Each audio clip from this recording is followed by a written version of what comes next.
एक स्टूडेंट ने मुझे मैसेज किया और उसने कहा कि सर मैं एसीसीए स्टार्ट करना चाहता हूँ, लेकिन सुना है कि 2027 में एसीसीए की क्वालिफिकेशन टोटली चेंज होने वाली है। तो क्या मुझे अभी वेट करना चाहिए या फिर मैं इमीडिएट बेसिस पे एसीसीए स्टार्ट कर लूँ? देखिए, ये सवाल सिर्फ उस स्टूडेंट का नहीं है बल्कि बहुत से स्टूडेंट्स का है जो कि अभी कंफ्यूज हैं कि उन्हें एसीसीए स्टार्ट कर लेना चाहिए या वेट करना चाहिए। क्या एसीसीए वाकई इतना चेंज होने वाला है कि हमें वेट करना चाहिए? क्या एसीसीए में वाकई एग्जाम कम होने वाले हैं? क्योंकि पहले 13 पेपर थे लेकिन अब 2027 में 11 पेपर होने वाले हैं। इससे भी ज्यादा इंपॉर्टेंट सवाल ये है कि अगर आप अभी स्टार्ट करते हैं तो क्या आपका पैसा और टाइम जाया तो नहीं हो जाएगा? आज की वीडियो में हम इन तमाम सवालों के जवाब को देखेंगे और ये भी देखेंगे कि 2027 में क्या होने वाला है।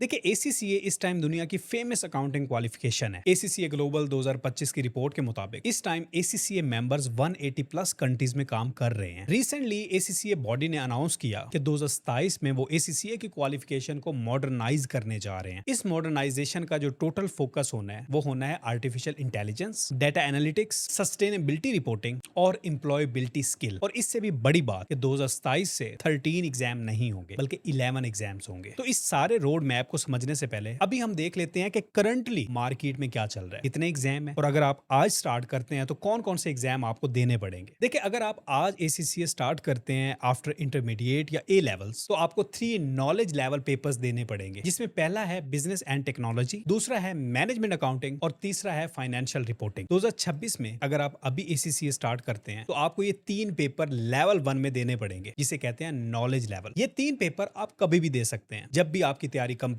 हो तो आप जाके दे सकते हैं। इन 3 पेपर्स को पास करने के बाद आप एसीसीए की मेन स्ट्रीम क्वालिफिकेशन में इंटर हो जाते हैं और ये होता है अप्लाइड स्किल्स का लेवल, जहां पर आपको 6 पेपर्स देने होते हैं, जिसमें पहला पेपर है कारपोरेट एंड बिजनेस लॉ, दूसरा पेपर है परफॉर्मेंस मैनेजमेंट, तीसरा पेपर है टैक्सेशन, फोर्थ है फाइनेंशियल रिपोर्टिंग, फिफ्थ पे है ऑडिट एंड अश्योरेंस और सिक्स्थ पे है financial management. Applied skill level के ये 6 पेपर साल में 4 दफा होते हैं, मार्च, जून, सितंबर और दिसंबर में। आपको एथिक्स एंड प्रोफेशनल स्किल्स का मॉड्यूल देना होता है, इसको कंप्लीट करना होता है। शॉर्ट फॉर्म में इसको ईपीएसएम भी कहते हैं। ये अप्रोक्सीमेटली 20 घंटों का ऑनलाइन इंटरेक्टिव मॉड्यूल है जो कि आपको प्रोफेशनल जजमेंट और बिजनेस कम्युनिकेशन को इंप्रूव करने में हेल्प करता है। अच्छा, ये कोई ट्रेडिशनल एग्जाम नहीं होता ये जो ईपीएसएम वाला है, बल्कि ये आपके एसीसीए पोर्टल पर अवेलेबल होता है, ऑनलाइन इंटरेक्टिव। खैर, इसके बाद आती है एसीसीए की फाइनल स्टेज और इसको कहते हैं स्ट्रेटेजिक प्रोफेशनल लेवल। यहाँ पर 2 कंपलसरी पेपर है, यानी ये तो आपने जरूर देने, जिसमें पहला है स्ट्रेटेजिक बिजनेस लीडर और दूसरा है स्ट्रेटेजिक बिजनेस रिपोर्टिंग। ये तो आखिरी लेवल में दोनों जरूर देने हैं। इसके बाद आपको 4 ऑप्शनल पेपर दिए जाते हैं, उसमें से कोई से 2 सिलेक्ट करने होते हैं और उनको पास करना होता है। उन 4 ऑप्शनल पेपर्स में पहला है एडवांस फाइनेंशियल मैनेजमेंट, दूसरा है एडवांस परफॉर्मेंस मैनेजमेंट, थर्ड है एडवांस टैक्सेशन और फोर्थ है एडवांस ऑडिट एंड अश्योरेंस। इन 4 में से आपने कोई से 2 देने होते हैं। सो टोटल आखिरी लेवल में 4 देने हैं, जिसमें 2 मैंडेटरी हैं और 2 आपने ऑप्शनल्स में से सिलेक्ट करने हैं। जब आप ये पेपर्स पास कर लेते हैं तो यहाँ पर आपके 13 पेपर्स पास हो जाते हैं और आप एसीसी एफिलिएट बन जाते हैं। अगर आप 2026 में अभी स्टार्ट करते हैं एसीसी तो आपको ये पेपर देने पड़ेंगे और ये स्कीम आपको फॉलो करना पड़ेगी। अब बात कर लेते हैं 2027 की। 2027 में जैसा कि मैंने आपको पहले बताया कि एसीसी क्वालिफिकेशन को मॉडर्नाइज किया जा रहा है, जहां पर आप पहले 13 पेपर पास कर रहे थे, अब वहां पर 11 पेपर्स आपको पास करना पड़ेंगे। 2027 में जो न्यू लेवल 1 होगा वो कहलाएगा नॉलेज लेवल और इसमें भी 3 पेपर है, जैसा कि ओल्ड स्कीम में थे। 2027 की न्यू स्कीम के पहले लेवल में पहला पेपर है फाइनेंशियल अकाउंटिंग, दूसरा पेपर है मैनेजमेंट अकाउंटिंग और तीसरा पेपर है बिजनेस लॉ। सो आप देख सकते हैं कि यहाँ पर बिजनेस एंड टेक्नोलॉजी वाला पेपर जो है वो रिमूव कर दिया गया और जो स्किल लेवल का एक पेपर था बिजनेस लॉ का, उसको उठाकर पहले लेवल में लेकर आए हैं। खैर, इस लेवल को पास करने के बाद आप जाएंगे दूसरे लेवल में, जिसको अब नाम दिया गया है एक्सपर्टीज लेवल का और इसमें टोटल 5 पेपर्स होंगे। पहला पेपर टैक्सेशन, दूसरा फाइनेंशियल रिपोर्टिंग, तीसरा audit risk and controls, fourth finance and investment और fifth one performance and data analysis. So आप यहाँ पर देख सकते हैं कि इस मॉड्यूल में, इस लेवल में आपको एआई और डाटा एनालिसिस की इंटीग्रेशन नजर आ रही है। सो ये एक अच्छा स्टेप है। खैर, अब आ जाती है फाइनल स्टेज, फाइनल लेवल, और इसका नाम होगा strategic professional level. Final level में आपके लिए 2 कंपलसरी पेपर्स हैं। पहला है स्ट्रेटेजिक बिजनेस लीडर और दूसरा है बिजनेस एंड सस्टेनेबिलिटी रिपोर्टिंग। ये 2 तो मैंडेटरी हैं। इसके बाद आपने एक पेपर और पास करना है, जिसके लिए आपको 5 ऑप्शनल्स पेपर दिए जाएंगे। उन 5 में से कोई एक पेपर आपने करना है। उन 5 ऑप्शनल्स में से पहला पेपर होगा एडवांस फाइनेंशियल मैनेजमेंट, दूसरा पेपर होगा एडवांस परफॉर्मेंस मैनेजमेंट, तीसरा होगा एडवांस टैक्सेशन, फोर्थ पे होगा ऑडिट एंड एश्योरेंस और फिफ्थ पे होगा डाटा साइंस प्रोफेशनल। इनमें से आप सिर्फ एक स्पेशलाइजेशन के लिए चूज करेंगे और यहाँ पर आपके 11 पेपर खत्म हो जाएंगे। हाँ, 2026 में जहाँ पे ईपीएसएम में 2027 में एथिक्स के इस मॉड्यूल को चेंज कर दिया गया है। न्यू सिस्टम में 3 एसेंशियल एम्प्लॉयबिलिटी मॉड्यूल्स होंगे। पहला होगा रिस्पॉन्सिबल बिजनेस मैनेजमेंट, दूसरा होगा डिजिटल टेक्नोलॉजी एंड इनोवेशन और तीसरा होगा ethics sustainability leadership. New scheme में ईपीएसएम की जगह इन 3 मॉड्यूल्स को ऐड किया गया है और इनको ऐड करने की रीजन ये है कि एम्प्लॉयर जो है वो नॉलेज के साथ आपकी कम्युनिकेशन, टेक्नोलॉजी और लीडरशिप स्किल्स भी देखते हैं और ये मॉड्यूल्स स्टूडेंट्स को जॉब मार्केट के लिए तैयार करेंगे और ये सारी चीजें करने के बाद आप एसीसीए एफिलिएट बन जाएंगे। अच्छा, यहाँ पर आप देख सकते हैं कि न्यू स्कीम में आपको मेंबरशिप जल्दी मिल जाएगी। जैसे कि अगर हम करंटली देखें तो सबसे पहले आपने 13 पेपर पास करने हैं, आपने जी एथिक्स का मॉड्यूल पास करना है, फिर आपने 3 साल का प्रोफेशनल वर्क एक्सपीरियंस गेन करना है। अभी के लिए तो ये रिक्वायर्ड है, इसके बाद जाके आपको मेंबरशिप मिलती है। एसीसीए ने अपने डायरेक्टिव्स में ये इंडिकेट किया है कि 2027 में जो प्रोफेशनल वर्क एक्सपीरियंस है वो 36 मंथ से 30 मंथ्स तक किया जा सकता है, जो कि ऑब्वियसली स्टूडेंट्स को एक एज देगा, वो जल्दी अपनी मेंबरशिप क्लेम कर सकते हैं। अब जी फाइनल सवाल, क्या आपको अभी से एसीसीए स्टार्ट कर लेना चाहिए या वेट करना चाहिए? देखिए, वेट करना मुनासिब नहीं है। जब भी 2027 की स्कीम आएगी तो ट्रांजिशन मैकेनिज्म भी साथ आएगा। जैसा कि अगर आपने 2026 में कुछ पेपर पास कर लिए हैं तो जो 2027 की स्कीम आएगी उसमें वो पेपर आपको एग्जेम्प्ट कर दिए जाएंगे, कैंसल आउट हो जाएंगे जो आप पेपर पास कर लेंगे। सो बेहतर है कि लेट करने की बजाय आप अभी से स्टार्ट कर लें। इससे आपका पैसा भी जाया नहीं होगा, आपका टाइम भी वेस्ट नहीं होगा और आप प्रोग्रेस में भी जल्दी चले जाएंगे। उम्मीद करता हूं कि जो एग्जिस्टिंग स्कीम एसीसीए की चल रही है उसमें और आपको जो नई आने वाली स्कीम है उसमें क्लियर डिफरेंस का पता चल गया है और आप डिसीजन कर सकते हैं कि आपको कब क्या करना चाहिए। बेहतर है कि आप इमीडिएट बेसिस पे एसीसीए स्टार्ट कर लें। खैर, अगर आप एसीसीए स्टार्ट करना चाहते हैं तो डिस्क्रिप्शन में मैंने फॉर्म दे दिया, आप वो जाके फिल करें। आपको गाइड कर दिया जाएगा कि आपको एसीसीए कैसे करना चाहिए, पेपर की सिलेक्शन कैसे करनी चाहिए और कहां से करना चाहिए, ताकि आपके पैसे भी बचें, आपका टाइम भी बच जाए। और इनके अलावा अगर आप मुझसे कुछ पूछना चाहते हैं तो वीडियो के कमेंट सेक्शन में मुझसे पूछ सकते हैं, इंशाल्लाह मैं आंसर कर दूंगा। अपना ख्याल रखिएगा, तब तक के लिए खुदा हाफिज।